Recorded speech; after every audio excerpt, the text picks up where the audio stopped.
안녕하세요, 진했습니다. 드디어 R9 CPU가 장착이 된 노트북이 출시를 했습니다. 너무 오래 기다리셨죠. 이 제품 기다리시면서 내가 이거 노트북 안 사고 말지, 이거 왜 이렇게 기다려야 되는지 모르겠다, 이런 댓글을 다시는 그런 분들도 있었습니다. 그만큼 오래 기다리신 제품이니까 빨리 만나보도록 하고요. 이 제품 정확한 모델명과 사양부터 확인하고 가도록 하겠습니다. 이 제품의 정확한 모델명은 터프 A17FA706IU H7179 모델입니다. CPU는 AMD R9 4900H가 장착이 되어 있고, 메모리는 DDR4 16GB 3200MHz 1개가 기본 장착이 되어 있고, 1개의 여분 슬롯을 지원합니다.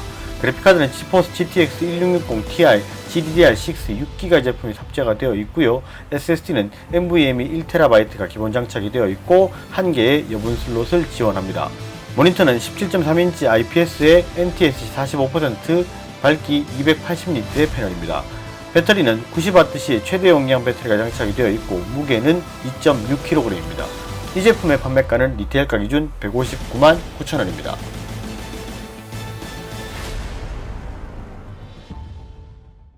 사양에서 보신 것처럼 FA706IU는 GTX 1660 Ti가 장착이 된 제품입니다. 17인치는 GTX 1660 Ti가 시리즈의 최고 사양이고요. 15인치 같은 경우에는 FA506IV로 나오기 때문에 RTX 2060이 그 시리즈의 최고 사양입니다. 사양이 조금 다르니까 그 부분은 생각을 하셔서 제품 구매에 참고를 하셔야 될 것 같고, 이 제품의 외관 포트랑 그 다음에 내부랑이 어떻게 구성이 되어 있는지 그것도 한번 살펴봐야 되겠죠. 제품의 외부 포트는 좌측과 우측에만 있습니다. 먼저 우측에 있는 USB 2.0A 포트 1개가 있습니다. 마우스 연결용으로 사용하기 위한 부분으로 보시면 되고요. 주요 포트는 전부 좌측에 있습니다. 순서대로 전원 단자, 인터넷인 RJ45, HDMI, USB 3.2A 포트 2개, 3.2C 포트 1개, 그리고 4극 오디오 단자가 있습니다. 여기서 한 가지 알려드리자면, HDMI와 USB-C 타입 단자를 통해서 외부 모니터를 연결이 가능합니다. 그런데 HDMI는 AMD 내장 그래픽으로 연결이 되어 있고, USB-C 단자가 DP 포트를 겸하고 있기 때문에 USB-C to DP 케이블을 이용해서 연결을 해주셔야 그래픽카드에 다이렉트로 연결이 가능합니다. 키보드를 보시면 17.3인치라서 좌측과 우측 팝레스트 부분 조금 이 부분이 널찍하죠.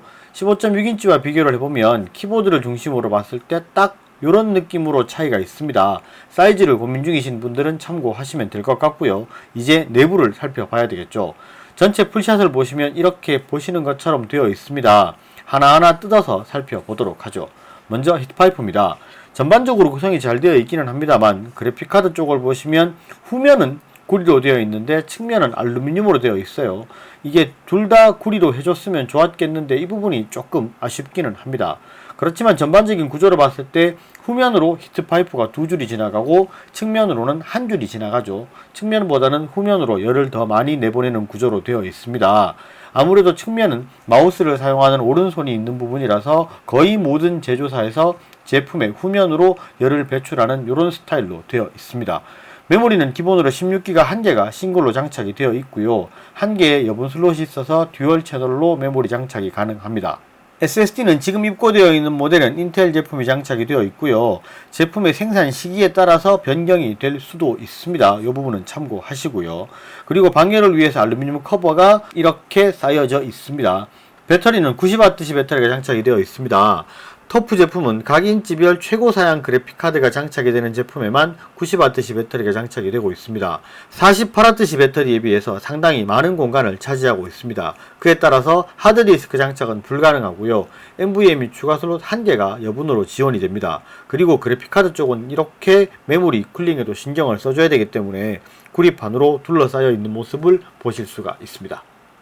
터프 시리즈 제품 같은 경우에는 제가 저번에도 몇 가지를 소개를 해드렸습니다. 그러면서 사실 외관이랑 내부는 조금 익숙한 부분이 있죠. 그런데 이 제품 같은 경우에 스펙이 조금 높으니까 히트싱크라든지 이런 부분이 조금은 더 구성이 잘 되어 있는 부분은 있습니다. 근데 지금 현재 궁금한 것은 이게 아니잖아요. 사실 4900H의 성능이 어느 정도 수준으로 나오고 CPU 성능이 이만큼 높은 만큼 이게 게임이나 이런 부분이 잘 되느냐, 이런 것들을 제일 궁금해 하실 것 같은데, 실제로 시네벤치 기준으로 봤을 때 시네벤치 R20의 멀티코어 점수가 4313점이 나왔어요. R7 4800H에 비해서 그렇게 드라마틱하게 높은 점수는 아닙니다. 그렇지만은 최고 이제 점수를 기준으로 봤을 때는 큰 차이가 나지는 않지만 평균적으로 구동이 될 때 조금 더 안정적이고 이게 순간순간 빠릿하다 이런 느낌은 좀 받았습니다. 그리고 파이어 스트라이크의 피직스 점수 기준으로 봤을 때 21,404점이 나왔습니다. 이렇게 점수가 조금 높게 나왔으면 게임에서 그만큼의 성능을 발휘할지도 확인을 해봐야 되겠죠.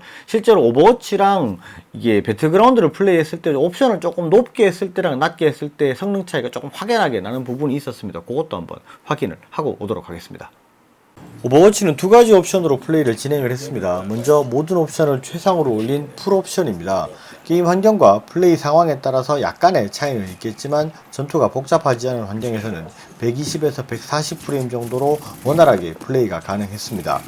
캐릭터의 등장이 많고 전투가 치열해지는 상황에서는 평균 100프레임 정도로 플레이가 가능했고요. 순간순간 80대 후반까지 떨어지기도 했지만 큰 무리 없이 플레이가 가능했습니다.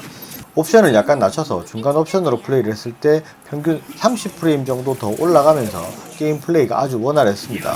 일반적으로 옵션 프리셋 값에서 아무것도 건드리지 않고 게임을 하는 것보다는 약간 옵션을 타협하면 모니터에서 지원해주는 120프레임은 완벽하게 방어가 될 것 같습니다. 배틀그라운드 게임 옵션은 국민 옵션으로 설정을 했고 노트북의 옵션은 터보가 아닌 성능 모드로 플레이를 했습니다. 그리고 메모리는 16기가 싱글 채널로 구동을 했기 때문에 프레임이 약간 덜 나오는 모습이 있습니다. 감안하고 보시면 되고요. 듀얼 채널로 구성을 했을 시에는 15에서 20프레임 정도 더 높게 형성이 됩니다. 초반에는 배경 텍스처가 그리 화려하지 않기 때문에 프레임이 조금 높다가 건물이나 나무 등이 디테일하게 나타나기 시작을 하면 프레임이 조금씩 떨어집니다. 일반적으로 게임을 할 때는 100에서 120프레임 사이를 왔다 갔다 하고요. 순간순간 100프레임 아래로 떨어지는 경우도 종종 있었습니다. 게임에서는 평균 100프레임 이상 플레이가 가능한 상황이었고 사양이 어느 정도 되는 만큼 원활한 플레이가 가능했습니다. 배틀그라운드 플레이 시 노트북 발열을 화상 카메라로 보시면 가장 뜨거운 쪽 부분이 게임 구동 시 44도에서 시작을 해서 1시간 정도 플레이를 하면 52도 정도로 약간은 발열이 있는 모습을 보여줬고요. 아무래도 사양이 높은 만큼 발열이 약간은 있는 편입니다.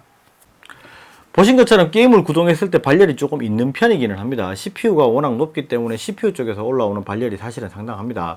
그렇지만 기본적으로 CPU의 성능이 높기 때문에 그만큼의 높은 퍼포먼스를 내는 것은 확실한 부분이 있습니다. 이게 게임 같은 경우도 기본적으로 우리가 세팅을 해서 프리셋 값으로 아무것도 건드리지 않은 상태를 그대로 잡았을 때 배틀그라운드도 울트라 옵션이었고 오버워치 같은 경우도 최상 옵션이었습니다.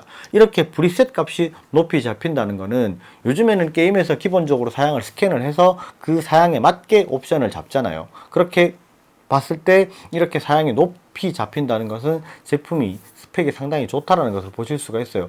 그에 비해서 조금 뭐 사양이라든지 이런 부분을 조금 더 그래픽이 높았으면 좀 좋겠다라는 아쉬움이 있기는 하지만 이 제품 같은 경우에는 17인치 제품이고 노멀하게 좀 나는 빠른 스타일의 그런 제품을 원한다라고 하실 때는 뭐 괜찮게 추천해 드릴 수 있는 부분이 있는 것 같고요. 아무래도 전반적으로 CPU 성능이 높으니까 이게 이제 여러 가지 뭐 높은 스펙의 프로그램을 돌리는 분들한테는 좀 괜찮은 제품이 되지 않을까 하고 생각을 합니다. 이 제품의 구매 링크는 제가 아래쪽에 달아 놓을 수 있도록 하고요. 혹시라도 궁금한 부분이 있으면 더 질문을 주시면 제가 답글을 달아드릴 수 있도록 하겠습니다. 오늘 영상은 여기까지 하겠습니다. 영상이 좋으셨으면 좋아요와 구독 꼭 부탁드리겠습니다. 감사합니다. 진이었습니다.